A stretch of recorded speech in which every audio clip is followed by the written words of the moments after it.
Continues. Up next here on Washington Journal, we are joined by Arthur Brooks, professor at Harvard, professor of practice and author of the book, Love Your Enemies, How Decent People Can Save America from the Culture of Contempt. Arthur Brooks, thanks for being with us this morning. Delighted to be with you. Thank you. And we're hoping to be joined by Stephen Dinkin here from the National Conflict Resolution Center. Stephen Dinkin, can you hear us this morning? Yes, I can. Good morning. Oh, good. We solved our technological divide anyway. Let's talk about the political divide this morning. We'll start, Arthur Brooks, start with you in terms of political polarization. If you look at our current state of polarization, how far back do you trace this, and what are some of the social factors that have driven it to the point where we are now? Well, everybody knows it's bad, and the truth is that most people dislike it. 93% of Americans literally say they hate how divided we become as a country. Now, that doesn't mean that they're doing what they need to do to make it go away, but they don't like it. And the reason they don't like it is because it's not historically something that in the United States is our equilibrium. It's not where we like to be. And in point of fact, you have to go back to the 19th century to find this kind of political polarization that we see, for example, in Congress, and the dissimilarity that we see in the ideology between the parties. But we also see it socially in all sorts of alarming ways. So 1 in 6 Americans have stopped talking to a close friend or family member because of politics. 44% of Americans are estranged from a family member, many of them because of politics. And you know, when you see numbers like that, you see a really big and growing crisis in American society. It has lots of roots. I mean, you asked, the social roots, but there are also economic roots to it. The good news is that we've gone through periods like this, and they generally don't persist, but it's going to take leadership and it's going to take citizen action for us to bring our country back. I guess, Stephen Dinkin, we just finished up a segment talking about the Civil War, and you look back at the Civil War with fear and horror. I guess the same question to you in terms of how we got to where we are now. Well, there's a long history of polarization in our society, and currently there's issues, both political and economic and other issues that are driving this. Politically, what's happening in our society is that there's been redistricting that has occurred across our communities, so that political leaders and Congress individuals that are representing various districts, because of the gerrymandering, sometimes 80% of a district is either Democrat or Republican. So that representative doesn't need to really cater to the middle. They just have to focus on either the political side of the Democrat or the Republican. And then economically, what's happened over time is the extreme of wealth. It's the shrinking of the middle class. So you have a very wealthy community and the poor. So it's very divided. And most importantly is the lack of civil society that we find currently. Robert Putnam, sociologist, talked about it in his book, Bowling Alone. But what happened in our society today is that people aren't engaging. We're not going to our churches, to our synagogues. We're not engaging in our civic clubs like the Rotary Club or Kiwanis Club. And because of that, there's not an opportunity for us to engage with one another. And that's the critical element, really, of what a democracy is about. Arthur Brooks, certainly coronavirus has exacerbated those things that Stephen Dinkin talked about, not being able to be together in those social situations. But pre-pandemic anyway, there certainly was a lot of common experience across America in the types of activities, the types of things we purchased and places we went. What has happened to that? Outside of the pandemic, why are those common experiences no longer seemingly with us? Well, American society has segregated itself in all sorts of different ways, mostly socioeconomically. And so what people are doing is that like gets together with like increasingly. So you find neighborhoods that are less mixed socioeconomically. You see fewer and fewer people who know others who either went to college or who didn't go to college. Even there are a lot of communities where people don't know anybody who didn't go to graduate school. And when you get that sort of assortative society going on, you're going to see consequences of that. People are not fundamentally going to understand each other. There's very interesting polling that shows that people from different socioeconomic groups have wildly inaccurate understandings of people who are not in their groups. You know, you find, for example, that conservatives, they tend to think that something like 40% of Democrats and liberals are LGBTQ, for example, or you see Democrats who think that 40% of Republicans and conservatives earn more than $250,000 a year. And, you know, these are wildly inaccurate statistics because people don't know, and they don't know because they're not around other people. Now, that really has been exacerbated, not by the coronavirus epidemic, but by the financial crisis, which has ongoing patterns of both behavior and the impacts it's having on societies. What you find is that usually it takes about 20 years after a financial crisis, which is not an ordinary recession, but after a financial crisis clears, before you see wealth distribution go back to where it was. And there's not a government on the planet that knows how to solve this. You could have Milton Friedman as president of the United States, and macroeconomically, we wouldn't know how to solve the problem of unequal, asymmetric growth. But that leads to populism, and the populism leads to the kind of leadership that we've seen politically, which then it stimulates kind of a fear and anger and hatred in the people who are already quite separated from their sisters and brothers inside their country. But before bridging a big divide, a political divide, you said something that we don't need to, on a personal level, we don't need to agree. We just need to learn to disagree better. Yeah. No, I mean, this is a really important point because I actually don't believe in agreement. Agreement doesn't actually lead to excellence. The competition of ideas is the secret to great companies and good communities and healthy churches and vital families, for that matter. Where everybody agrees, you get groupthink, and groupthink leads to weakness. You know, the Proverbs say that iron sharpens iron, but for good competition of ideas, you have to have cooperation, you have to have respect, you actually have to have love, as a matter of fact, and, you know, love, which is to will the good of the other. That's what we actually need. So I don't believe that we need to disagree less. We need to disagree in a way that actually is constructive, which is the American way. And that's kind of what we've lost. That's what Steve and I have been talking about these days. So Stephen Dinkin, you're a columnist with the San Diego Tribune, but you're president of the National Conflict Resolution Center. This is a big conflict. What's the resolution? Yeah, it's an ongoing challenge. We're dealing at this moment with some of the most challenging issues in our society, and finding the path forward is really the key.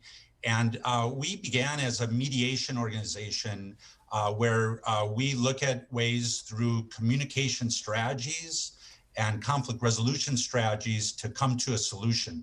And so our focus is on communication and how to navigate through these challenges using these communication strategies. So the key is really to engage in the dialogue. Just as Arthur is saying, you know, it's critical that we have that discussion. Let's disagree, but let's engage in that discussion. We work a lot on college campuses where we're working with young leaders. And what we're finding is that these young leaders are staying in their own silos. They just communicate with the people that look like themselves. So they might be in a club, it could be a fraternity, sorority.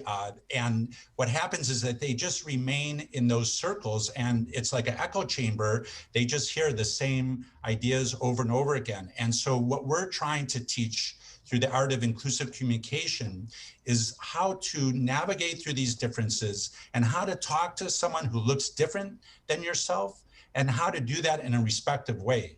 Go ahead and disagree, but engage in the conversation. That's what's so critical. It's engaging in the conversation. Stephen Dinkin, National Conflict Resolution Center President. Arthur Brooks with us, author of the latest book, Love Your Enemies, How Decent People Can Save America from the Culture of Contempt. We're talking about efforts to bridge America's political divide.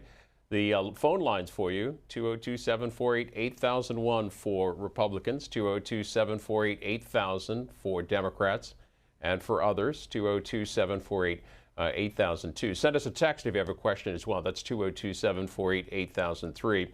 And gentlemen, cognizant that we just divided the lines by parties, I do want to ask you about the role of the media. A comment from a journalist And Bernard Goldberg, formerly with Fox News and with CBS and with Real Sports, he said this about the role of the media in the current political divide. He said that for the next 4 years, or as long as Joe Biden is president, there's a near 100% chance that you won't hear one good word about him from opinion hosts on Fox News. Not one good word.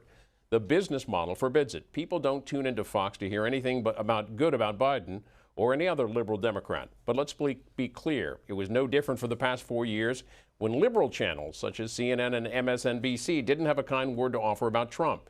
You might think that President Biden would do one thing in 4 years that conservatives on Fox could dip behind, or that President Trump might have done something that progressives at MSNBC could have supported. But the bottom line for partisan media outlets is the bottom line.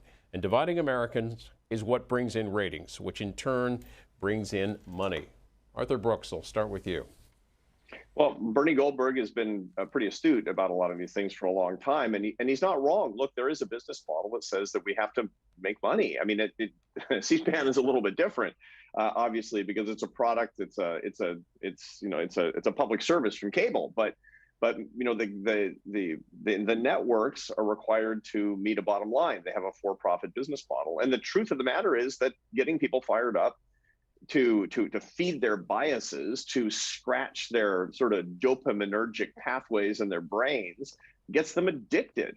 And when people are addicted to hearing you're right and the other side is stupid and evil, they're gonna tune in. I mean, it's like we don't. I'm not saying anything it's especially radical or especially surprising for that matter. But what we've seen is the extent to which this can make vast, money-laden empires in media. So what can we do about that? And the answer is that all of us can protect ourselves. In the same way that you want to protect your children and yourself from highly addictive substances, you don't want to be in communities where people are dealing in drugs. We should get away from kind of the media meth dealing that's going on in the highly ideological silos that we're talking about. And that starts with people actually standing up to the outrage industrial complex. And by the way, we're going to have callers. We're going to call in. I know it. Like, I love Washington Journal. I've done it a lot of times. People call in on one line and trash the people on the other line. That's wrong. If you actually want to make progress, what you need to do is to turn off the outrage industrial complex, the part with which you agree.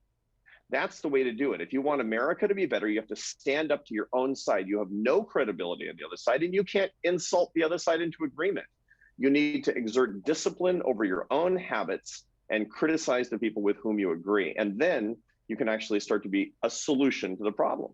Stephen Dinkin, do you think there are too many channels in terms of outlets for people to feed those habits?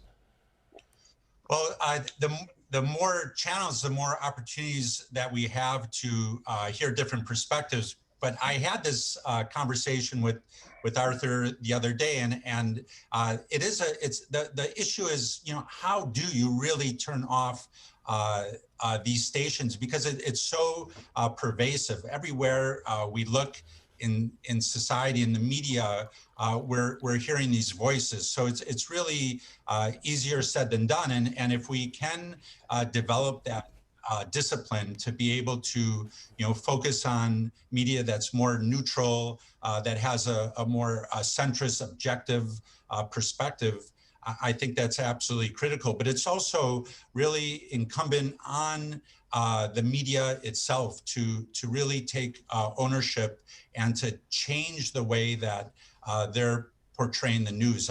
I think, it takes a whole society to move forward. And so the media itself has to take responsibility to change the current state of affairs. Well, we're glad to have you guys on with us this morning, but what other forums are you putting out this message, places to talk to other people about your efforts? Well, we've started an initiative in Southern California. It's called A Path Forward. A couple of years ago, there was a tragedy in our community. There was a shooting at a synagogue where individuals died from that shooting.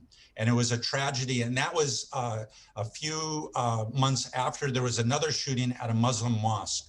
And we are really struggling as a community how to address this issue. And so we brought people from around the country, leaders who had experienced similar issues in their own community. And we asked them, how do we overcome this issue? What is the path forward? And they said the key is that people need to show up. They need to feel empowered as citizens and engage in conversation. And so as a result of that, in San Diego, we set up a series of community circles, of restorative community circles, a number of trainings that we're doing that are bringing people together from all facets of this community. And the idea is that people who don't look like themselves, who don't normally communicate with themselves, all of a sudden, now they're in a circle dialogue talking about very challenging issues, and we're teaching them how to do that in a respectful way. And similarly, we've started a national dialogue on very contentious issues. So it's trying to bring voices together in a series of dialogues, trying to recreate, really, in essence, the public square where people are having these critical discussions. Steve, Arthur Brooks, you asking people to be engaged.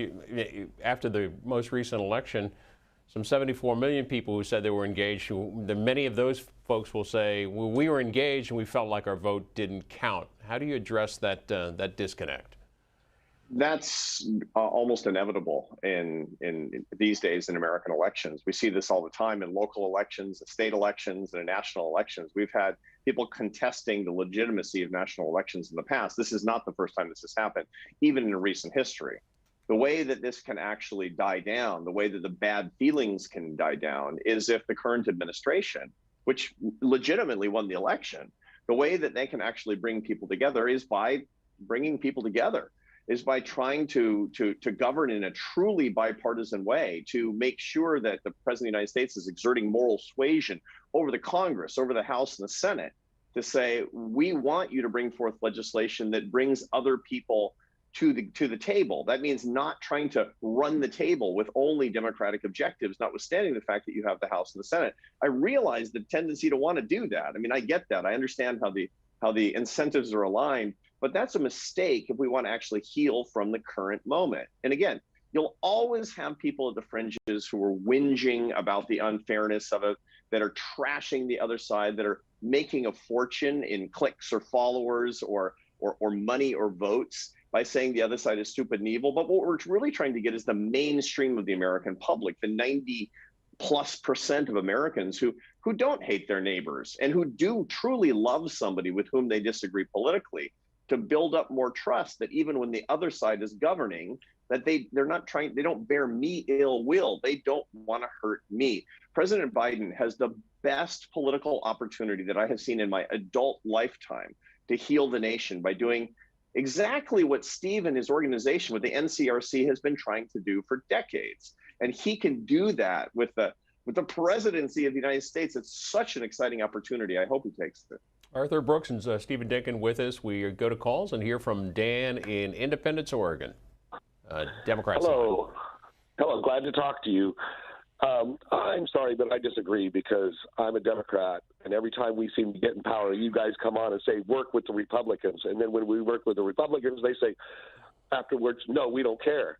So what I suggest is get rid of the filibuster, come back to the secret vote, get rid of the Republican Party in any lawful means possible, make Puerto Rico and Washington states, and pack the Supreme Court.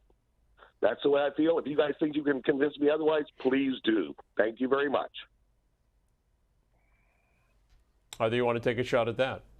Well, I probably can't convince this caller because he's in the 7% that doesn't hate how divided we become as a country. On the contrary, he actually wants to use pure coercive power to take over the country and literally outlaw the other party. I disagree with that. And I think it's actually not the country I want to live in. I want to live in a country where people disagree. I want to live in a country where people disagree with me, quite frankly. And I want to live in a country where I don't get 100% of what I want. I want to live in a family where I don't get 100% of what I want. That doesn't make me weird. That makes me mainstream, as a matter of fact. So what I would suggest with affection to this caller is to think about, do you actually believe that those coercive means, radically coercive means that you just suggested, that they will actually not come back and hurt you when inevitably the swing goes the other direction and Republicans have the power? Because once you change all the rules, the changes in the rules are going to work not just for you, But in this democracy, we don't tend to stay on one side permanently, and there are big surprises in the wings that it's going to come back and hurt you too. All right, let's go to the Republican line to hear from Bill in Medfield, Massachusetts. Welcome. Hi, how you doing? And this is the other side.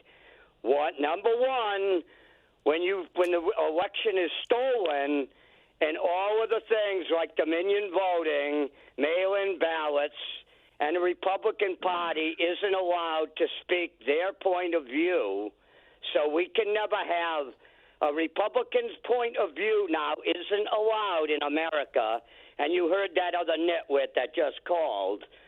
They're going to have where a Republican now can't ever win as president again, because they're going to do the same thing over. It's communism right now. You just said, I don't know who said it, that it was they won the election fair and square. After every presidential election, why can't we have an audit? And let's check all who was alive, who is dead, who was in the state they voted in, who was allowed, illegal or illegal immigrant. Okay, Bill, in a Republican line, Massachusetts. Stephen Dinkin, do you want to respond? You know, I embrace the frustration, the anger. However, using words like the other nitwit and so forth, I mean, that's what is currently so challenging in our society. It's how we communicate in such an antagonistic way. And what we need to do is to stop dehumanizing others and stop assuming that they have certain underlying motives. And what we need to do is to really have a discussion where we're not making those types of assumptions. And we can't just believe from a Democratic or Republican situation be a one-party system. Other countries have one-party systems, but in the United States, we have a multi-party system. And by having a multi-party system, it allows us to hear different perspectives. And by having these types of perspectives and discussion, if it can be done in a way where it's a civil type of engagement, we can actually learn from each other and move forward as a society, because we're dealing with some very challenging issues right now as a society. We're dealing with the climate, we're dealing with economic tragedy, we're seeing what's happening across our society. These are challenging issues that need very sophisticated solutions, and we're not going to be able to do it if it's just the Democrats having one voice and the Republicans another. It's the debate that happens in Congress and in our communities that's going to bring us the answer that we all need as a society. A question for either of you from Joplin in the Bronx saying, are either of you or your organizations working with elected leaders who espouse negative and divisive messages to help diffuse the stream of messaging? Can you cite examples? Yeah, I mean, I'm happy to take that. I was the president of the American Enterprise Institute until a year and a half ago when I came to Harvard. And I was dedicated to working with people in both the Democratic and Republican parties, working with people that I thought were trying to wield coercive power where it was inappropriate. And one of the key things that we would talk about, the reason I wrote Love Your Enemies, was for leaders in Washington, D.C. and around the country, and to point out that you can't insult people into agreement. It's the most impractical strategy ever. And furthermore, it's an immoral strategy insofar as that there are people in your life that you disagree with politically. And when you're saying those things about the other side, you're trashing the people that you love, and you're condoning that sort of behavior about people that you actually love, which is a big problem for us personally. It's a problem for our souls. So I've worked with, and I continue to work with politicians to try to coach them into how they can actually build a better country with more unity, with more happiness, and with more prosperity. Look, Steve is making a very good point about what we need to do as a country here, which is that we need to take on big problems in the world. The United States is the most important country in leading the world towards solutions toward our global problems. This is a fact. This is not just an opinion. And because we're the most powerful country and we have the most leverage over all other parts of the globe. If we're not united in trying to take on our own problems, the world won't have the leadership that it actually needs. Global prosperity will fall, American prosperity will fall, and that's really going to hurt us all. So this is basically cutting off our noses to spite our faces by trying to insult people and hoping that in some way we'll be able to win a glorious permanent political victory over relatively small issues in the broad scheme of things. Let's go to Albany, Georgia, and hear from Evie. Hi there. Yes. Good morning, gentlemen. I am a physician and an academic here at Emory University, so I deal with interdisciplinary, intersectional issues concerning healthcare, education, and community development. And I'm very interested and quite delighted for this section because I appreciate the fact that you have dual C-SPAN this morning, and I appreciate C-SPAN very much. Brian has done a fabulous job with you and the staff and you, the gentleman who's a longtime host. The path forward for us and the power and leverage that we do have as human beings to create a common value, as this is how we, in fact, do have a soul of joy and happiness. Having to teach young people who have come to dedicate their lives to this continuum. I believe, though, that when we see what we really have, we have, as here in Georgia, I lived in the Boston in terms of matriculated through Harvard and Columbia and then Georgetown, and then I was overseas with an international research group in Paris. So I think I have a very good understanding of an intersectional world.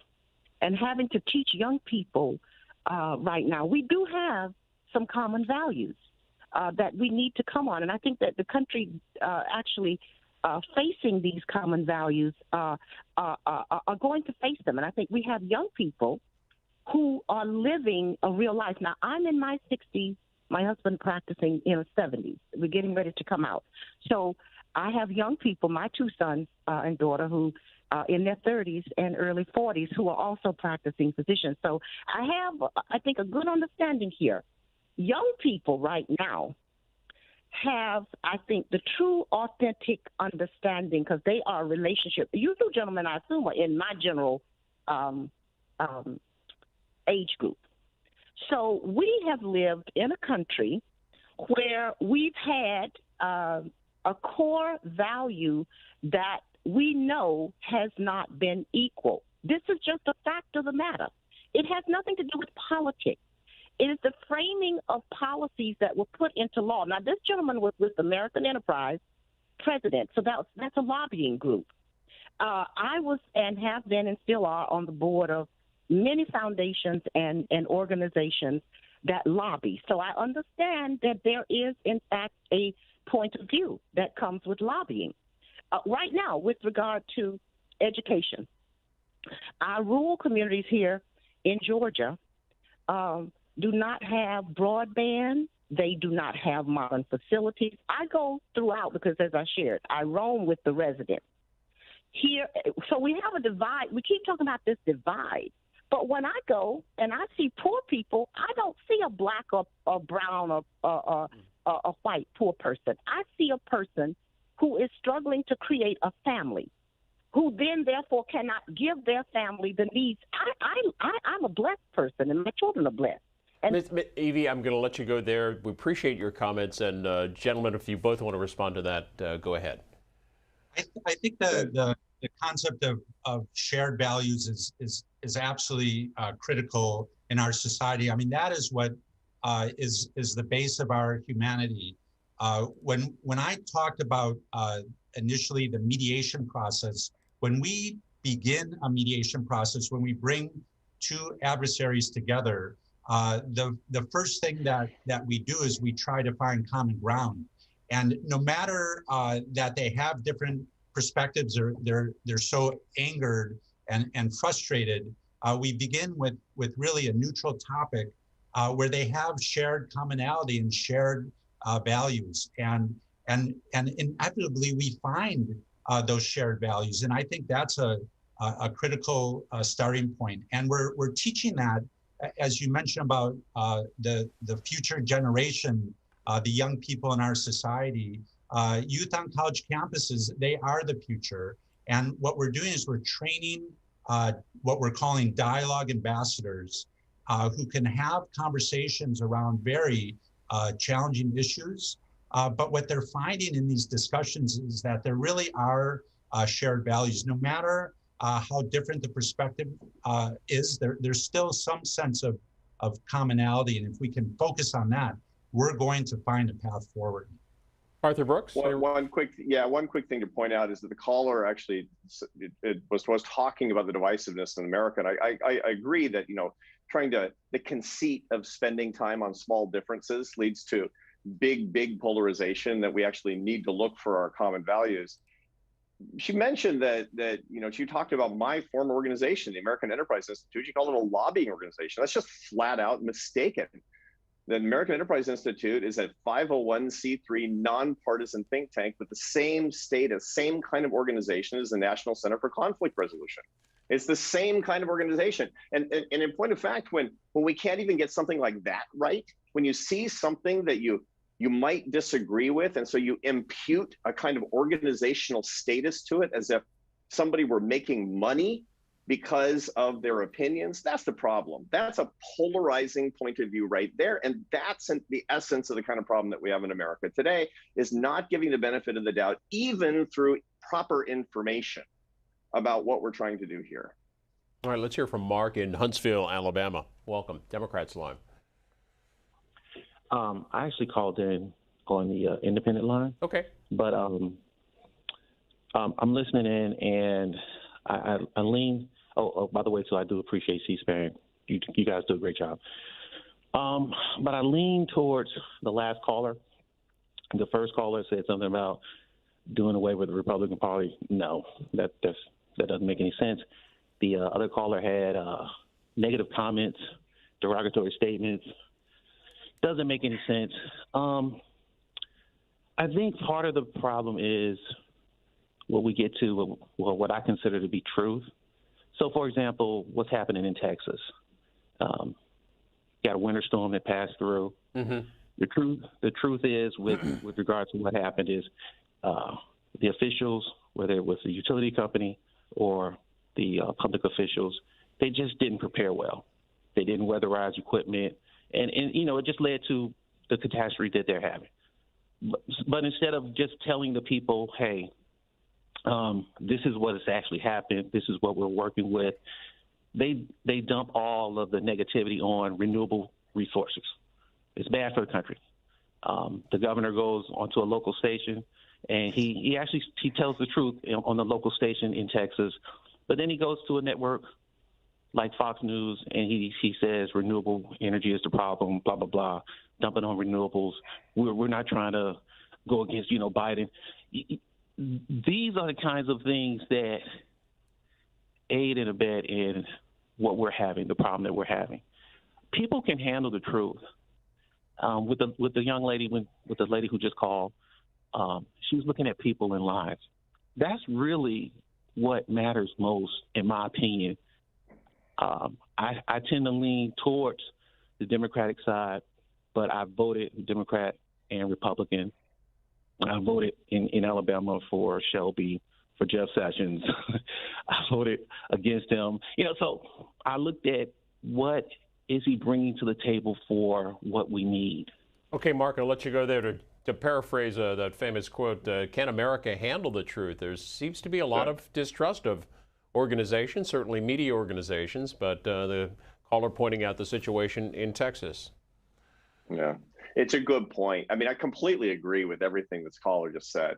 I mean, and especially the idea that you would have a natural disaster like what we've had that led to all kinds of problems with the electrical grid, and then to try to use that misfortune, which included a pretty substantial loss of life, to make partisan points. It's just such a waste. And to the extent that we look at, we're trying to use the coronavirus epidemic as an opportunity to get people to either vote for Democrats or Republicans. We're trying to use ongoing world problems, everything from from the social backlash that we're getting constantly about all of these problems that we see in the news to war, everything in between, to say, well, I guess you should vote for my side or the other side, to score partisan points on the basis of human misery. It's just a disgrace. And it's an unforced error. And that's the kind of thing that we should all be fighting back against. But once again, how can we fight back? The answer is not by fighting back against the other side. Moral courage is not about disagreeing with the other side. It's about disagreeing with your own side and defending the people with whom you disagree when it's appropriate to do so. That's real moral courage, and that's the kind of thing that'll have leverage and maybe even start to change things. It would seem to me, Stephen Dinkin, that getting to the truth of a dispute, whether it's a marital dispute or a dispute between two different political points of view, is about getting to what the truth is. Well, I think that's absolutely critical. I mean, we're really in a battle at this moment. I mean, there's this confluence of events that is really putting us in a very precarious situation.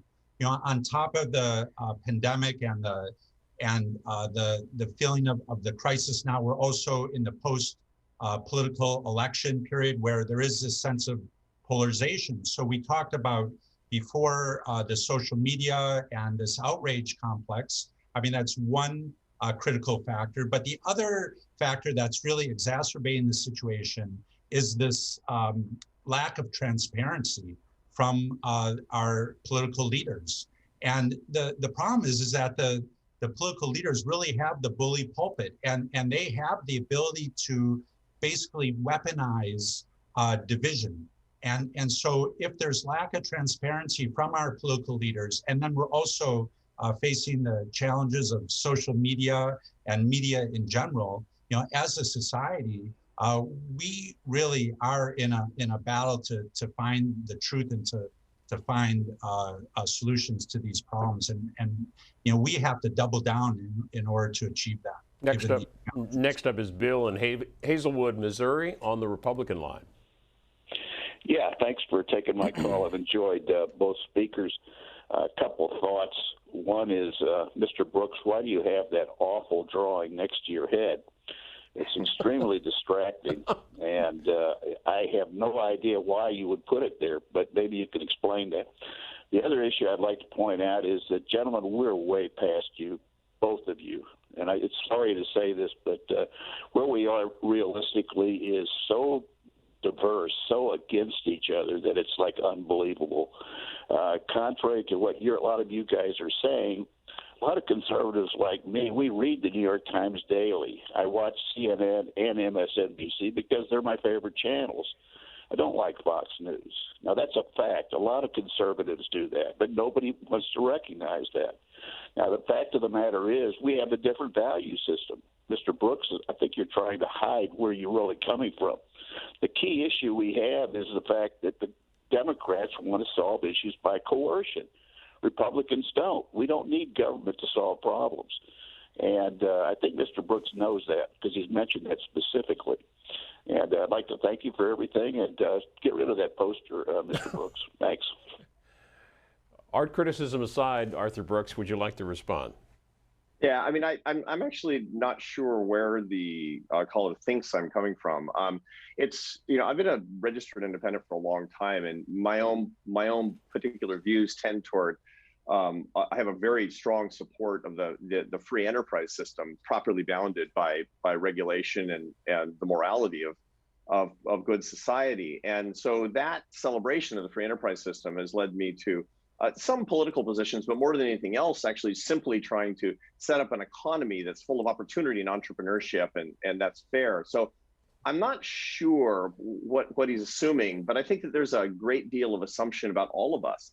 I mean, when you hear somebody talking, espousing a particular position, or you look at where they're coming from, that you can tend to impute a lot of their opinions to them, and I think that that's a mistake. I mean, most people will meet me. I'm a professor at Harvard University. You make lots of assumptions on the basis of that. Or that I was president of the American Enterprise Institute. You make a lot of assumptions on the basis of that, too. And I think that's one of the problems that we need to get away from. By the way, the poster behind my head, that's Joan Miró. He's one of the great Catalan artists. I lived in Barcelona for many years. So I realize that the caller didn't like it, but from a selfish perspective, makes me happy. That's all that matters. Miami, Florida. We'll go to Laura on the independent line. Yes, hello.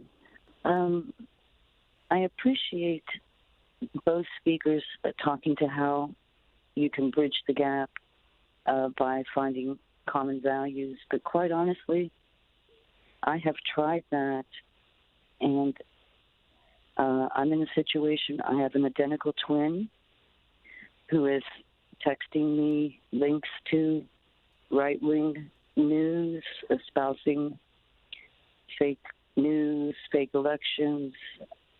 I have a son who believes far, I don't know right what it is, but in the Illuminati, that there's a group of people controlling the world. Okay, Laura, Stephen Dinkin, you probably hear a lot of this. We do hear a lot of issues of how to really engage with someone who, has such a different perspective, and it's compounded by the fact if it's a family member. And we often deal with issues, especially around the holidays when people are at the dinner table and they start engaging in really provocative discussions, and everything just really erupts.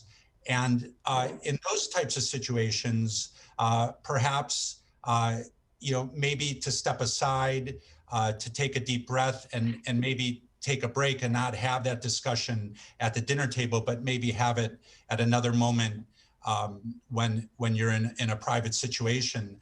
But when you're dealing with a family member, it's so critical to maintain the essence of the family and not to sever those relationships over differences of belief, no matter how challenging those are.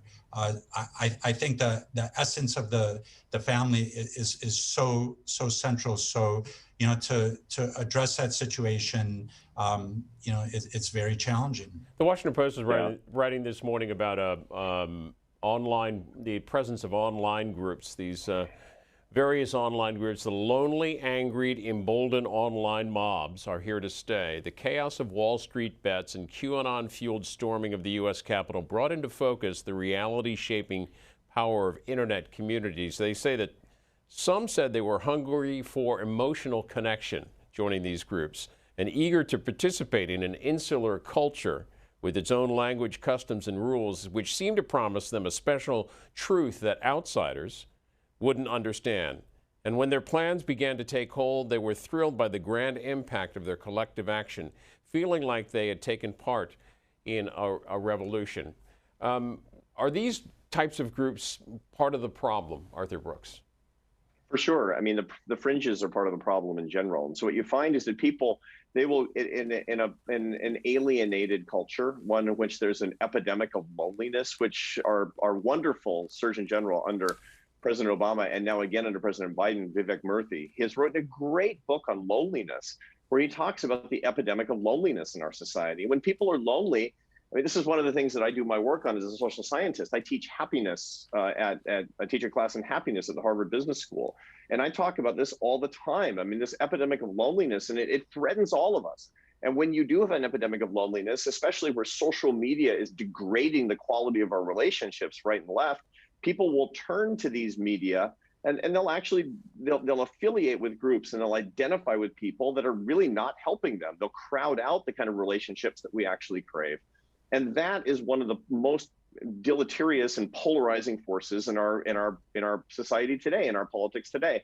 The work that Steve does with the National Conflict Resolution Center is critically important, because it uses a model of the reconciliation between human beings, and it scales it up to what we can do. I mean, there's a lot to be said for the idea that America is like a couple on the rocks, where we treat each other with contempt, and we roll our eyes, and we express hatred where we should simply express disagreement. And the key point is basically this that Steve is bringing up, and that the lonely people that we see that are tearing us apart at these fringes, that they demonstrate as well. There's a long study that was run, it's called the Harvard Adult Development Study, that looks at at people over an 80-year time span, from when they were, the youngest when they were in college to, after they died, and their kids and grandkids. And over the space of their lives, what led to the happiest people, what were the patterns of people that had the best lives? And the conclusion of the study is 5 words: happiness is love, full stop. And if you're letting politics get in the way of love relationships, it's a big problem. Look, my 3 adult kids voted differently than me and my wife. My parents and my wife's parents have very different politics, or had very different politics than we did. You can't let that get in the way of your love relationships, because all you're doing is you're making yourself unhappy, and you're exposing yourself to these forces that are really bad for you. And ultimately, as you just saw in the things that you read, and that what we all observe about what's going on in the country today, really bad for the country as well. I think we have to really define what the fringe is. And what's happening is that the fringe is gaining undue weight in our society. And what we alluded to before is that in essence, 60, 70% of our society is really in the center. I think of it as concentric circles. In the center, we have individuals that are both Democrat and Republican, and they have the shared values. But it's really just the 10% on the very fringe that really have these extremist views, both on the left and the right. But it's through social media and these other factors that give them such a loud voice that it seems like they're really mainstream.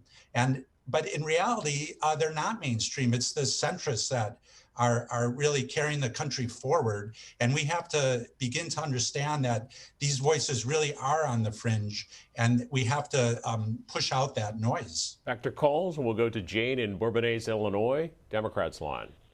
Good morning, Lynn. Thank you for this C-SPAN. I'm over 80 years old, and I remember the good times. My question is for Mr. Durkin. I think the cell phone, the carrying of the cell phone has interfered with family life. He mentioned something about people not joining the American Legion or the Kiwanis. Well, they don't have time to do that. They're on their phones all the time. They're keeping track of everything their children do. We joined organizations when our children were teenagers and younger, and we had time to do that. The other thing is the news media. I wish you 2 gentlemen were on the mainstream news media. We need more education and discussion and critical thinking. There doesn't seem to be any critical thinking going on. We need reporters like Walter Cronkite. The mainstream media, they gave Mr. Trump a lot of free time because he was creating business for them, and that was the wrong thing to do also. So really, do you think the helicopter parenting is really causing people not to be involved in the community, and therefore we have poor people who are running for public office? Jane, thanks for your comments. Steve Dinkin, you want to respond? Well, modern technology really has its advantages and disadvantages, and the cell phone has really created a lot of issues in terms of people just being absorbed in their phone and not engaging in conversation. On the other hand, the people are using the phone to access news. During this time of the pandemic, I've had the great opportunity to have my adult children back in our house. And what we do every night is we have dinner around the table and talk about times gone by. I don't think that people are having family dinners around the table, but that's really the moment where we say, put your phones away. Let's have a discussion. Let's talk about the issues of the day. And I think we have to create situations in our lives where we can put the phones down and have the conversation. It starts really at the dinner table. All right, to Margaret, Delray Beach, Florida. Hi there. Good morning. Actually, your last caller stole my thunder. I am so in agreement with that, and I would even give a little example. The caller that actually took the time out to insult Mr. Brooks' art. I'm 59, so I'm not 80, but I feel like I'm on board with her because I think when you mentioned love, it's like everybody's been saying what it's in my mind. But literally, I don't think you can blame politics because a lot of these politicians are older. There was a time when they knew how to act better. I do believe in God. I'm a Roman Catholic. I believe the golden rule, do unto others. And that I was raised, I'm in a family of 11. I was raised that and I raised my children the same way. My mother used to say, better to have a street angel and a house devil, but people have lost the ability to have just common courtesy and morality and treat people in such a way that you don't vilify the vitriol that we hear. And I will say this, I didn't allow my children to have cell phones in high school. It was a big point of contention between my husband and I. But I believe it started as something as simple as that and I use this example. When I was raising my children and someone came to our house, I always brought my children out. They had to greet the person, whoever was entering my house. I remember as cell phones hit the big time, the flip phones and the BlackBerries, where if you were standing facing someone and speaking with them, you would no more have turned away from them mid-sentence to speak to someone else. Yet 99% of the population feels no problem at all looking away, looking to their cell phone, disengaging. I believe someone mentioned dehumanizing. I believe the dehumanizing started in a very small way because you stop treating people as if they were people. And then once that door opens, human nature is such. I believe without God, human nature is base. Margaret, I'll let you go there. And Arthur Brooks, if you would like to talk to some of the comments that she mentioned. Yeah, Margaret's great. Margaret and I agree on everything. I mean, what are the odds? It's like, two 50-something Catholics, agreeing on everything. But still, I mean, this is a good point. Look, our society has got all of these, and again, it's easy to get on the problem of technology, which is to say screens and personal devices, and especially social media. It's the problem is basically this, and here's how I look at it as a social scientist, and how it bears on the conversation at hand. What we want is true human connection. What we want is love. We are built for love. Anything that's a substitute for actual human connection, anything that's a substitute for friendship and for family, anything that's an electronic substitute for the relationships that we actually crave is bad. It's bad for you. Anything that's a complement to that is going to make your life better. Anything that's a substitute is bad. People are binging on social media. There's a neuro transmitter in the brain called oxytocin that we crave when we get eye contact and touch. And when we're locked down because of the coronavirus epidemic, or just in general, even before that, we're craving this neurotransmitter. And so the result is we turn to inadequate electronic substitutes. And it alienates us from each other. It radicalizes us politically, and it makes us lonely and unhappy. So we need to emancipate ourselves. We need to declare independence. What I'd like every C-SPAN viewer to consider doing right now is to go on a cleanse, a social media cleanse for a couple of weeks. Think about this as kind of a little Lent, even if you're not religious at all, and see how much better you feel and see how much less you hate the people with whom you disagree. It might change your life. Let's got a call or two more. We'll go to Catherine in Bayshore, Kansas. Democrats line. Hi, thank you for taking my call. I joined this TV show a little late, so if this question was brought up already, I apologize, or this idea. But as far as healing the political divide in our country, I think there's one very simple solution. It wouldn't heal all of it, but it would go a very long ways. And it's that for this, because we know what type of influence politicians have on our lives and over us and stuff. The likes of Josh Hawley, Ted Cruz, Lindsey Graham, and anybody else that, as far as I'm concerned, are perpetuating this big lie about election fraud, they need to come out and say, because we all know they know that the election was fair and that Biden won. we've got so many people in America that really, really believe he's an illegitimate president. He shouldn't be in there. And now Trump's back in the media still propagating that. That's creating a huge divide in our country.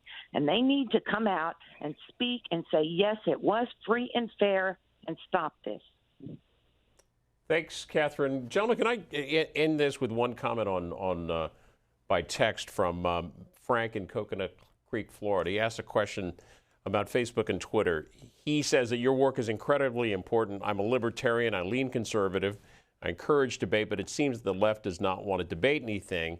He asked, do you think Facebook and Twitter help or hurt the effort to encourage debate? Steve Dinkin, we'll start with you.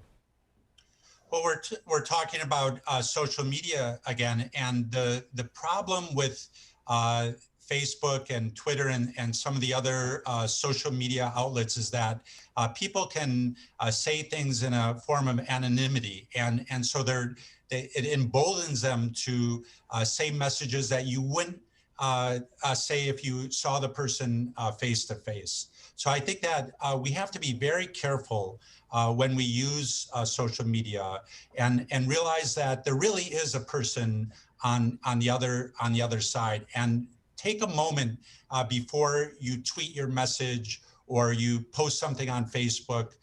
Think about the impact of what you're about to say, because there is someone on the other side of the line who is going to be impacted, and that just foments the type of divisiveness and polarization that we're currently seeing in our society. And Arthur Brooks, you already talked about, you called for folks to take a social media cleanse, but what about the organizations themselves, the obligations of a Twitter or Facebook to help bridge the divide, to allow more freedom of expression, but also keeping in mind the divisiveness sometimes that causes?